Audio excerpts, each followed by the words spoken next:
আসসালামু আলাইকুম সবাইকে ঈদ মুবারক। সবাইকে ঈদের অনেক অনেক শুভেচ্ছা জানিয়ে আজকের ব্লগটি শুরু করছি। এটা হচ্ছে আমাদের ঈদের দিনের ব্লগ। ঈদের দিন আসলে সারাদিন তেমন কোনো কিছুই শ্যুট করা হয়নি, জাস্ট সকালবেলা বাচ্চাদেরকে পাঞ্জাবি বের করে দিয়ে ওদের সমস্ত জিনিসগুলো ঠিক করে দিয়ে জাস্ট একটুখানি একটা ক্লিপ নিয়ে নিলাম। তো এটা এখন ভোর 6টা, 6:30টার দিকে ওদেরকে ঘুম থেকে ডেকে দিয়ে, আসলে সকাল সকাল ঘুম থেকে ওটাও অনেক কষ্টের বাচ্চারা। তো এখানে আমি রাতেই তৈরি করে রাখছিলাম হালিমের জাস্ট বাগার দেওয়াটা বাকি আছে, বেরেস্তা দিয়ে, ওটা আমি একটু পরে দিয়ে দিব। আর এখানে ম্যাকারনির জন্য আমি মাংসটা রেডি করে রাখছি, ম্যাকারনিও সিদ্ধ করে রাখছি। রাত্রে প্রায় আমি 80% কাজ শেষ করে রাখছি।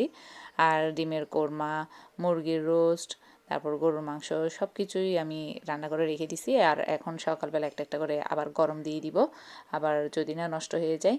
একটু তো গরম পড়ছে এখন, তো এখানে গরুর মাংসটা অলরেডি গরম দিয়ে দিচ্ছিলাম। এরপর এখানে আমি ওরা মসজিদে যাওয়ার আগে ক্যাপসিকাম, গাজর সবগুলো কেটে রাখছি। আর রাতের কি তৈরি করে রাখছিলাম ওগুলো টেবিলেই রাখছি। এখানে দুধ, লাচ্চা সেমাইয়ের জন্য দুধ, আর এই তো নবাবী সেমাই, এটা রাতেই তৈরি করে রাখছি। আর একটা মুন ডেজার্ট।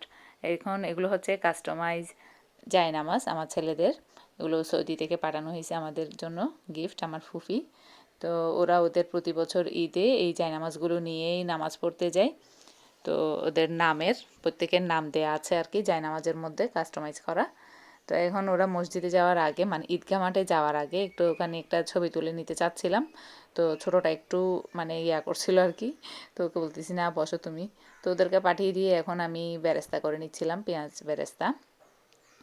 একটা একটা কাজ করতে করতেই দেখা যায় ওদের আসার সময় হয়ে গেছে। তো এখানে আমি তেলের বাগারটা দিয়ে দিব হালিমের মধ্যে।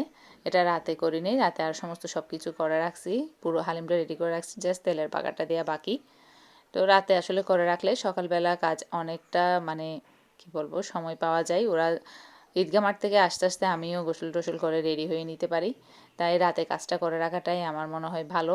যদিও রাতে মানে ঘুম আসতে আসতে হয়েছে 3:30, 4টা বেজে গেছে। এদিকে আবার 5টা, 5:30টার দিকে আবার উঠে গেছি, 5টা 20-এ উঠে নামাজ দোয়া পরে ফজরের নামাজ পড়ে আবার কাজে লেগে পড়লাম। তো ঈদের দিনটা, ঈদের আগের দিন থেকে খুব প্রচুর খাটুনি যায়, খুব প্রচুর খাটুনি হয়, তো একেবারে ঘুম হয় না। তো আমি তো বলতে গেলে প্রতি বছর ঈদের পর দিনই ঈদের ড্রেস পরি বা মেহেদি দিই। আমিও হাতে কোনো মেহেদি দিইনি। আসলে মেহেদি কী দিব, সারাদিন কাজ করতে করতে, সারা রাত কাজ করতে করতে কাজের মধ্যেই দিনটা শেষ। তো এখানে আমি হোয়াইট সসটা তৈরি করে নিচ্ছিলাম পাস্তার জন্য। 3 ছেলের 3টা আবদার, নবাবী সেমাই একজনের, আরেকটা হচ্ছে হোয়াইট সস পাস্তা আরেকজনের, একটা ডেজার্ট। তো মুন ডেজার্টটা তৈরি করে নিচ্ছি ওর জন্য। আর এখানে আমি হোয়াইট সস পাস্তাটা তৈরি করে নিচ্ছি। পাস্তার মধ্যে এখন আমি হোয়াইট সসটা ঢেলে দিব। এই তো ঈদ, বাচ্চাদেরই ঈদ বলতে গেলে। ছোটোবেলার ঈদ তো অনেক সুন্দর ছিল। আসলে যত বড় হব তত ঈদের সৌন্দর্য বা ঈদের মজাটা আর থাকে না। এখন তো কিভাবে রান্না করব বা কিভাবে মজা হবে, কোন জিনিসটা রান্না করব, কোন ডেজার্টটা তৈরি করব, এটাই থাকে সবসময় চিন্তা। তো এভাবেই আসলে এরকমই একটা আমাদের কি বলবো আমার জন্য বা আমাদের জন্য গৃহিণীদের জন্য এটাই মজার। আর বাচ্চাদের ঈদ আলাদা, বড়দের ঈদ আলাদা। এই তো এখানে হালিমটা তৈরি করে নিচ্ছি। আর এই কিছুক্ষণের মধ্যে বাচ্চারা চলে আসবে, আমি ততক্ষণে টেবিলের মধ্যে সব কিছু জিনিস ঠিক করে রেখে দিছি। ওরা চলে আসবে কিছুক্ষণের মধ্যেই। তো এখানে আমার আরও অনেক পরিচিত মানুষজন, দোকানের মানুষজন, তাদের বাচ্চা টাচ্চা নিয়ে আসবে, সবাই খেয়ে দিয়ে যাবে। ঈদের দিনটা আসলে এইভাবেই কেটে যায়। এখানে তো বৃষ্টি হয়েছিল, ঈদের সকাল থেকেই অন্ধকার অন্ধকার, আর একটুখানি বৃষ্টিও ছিল।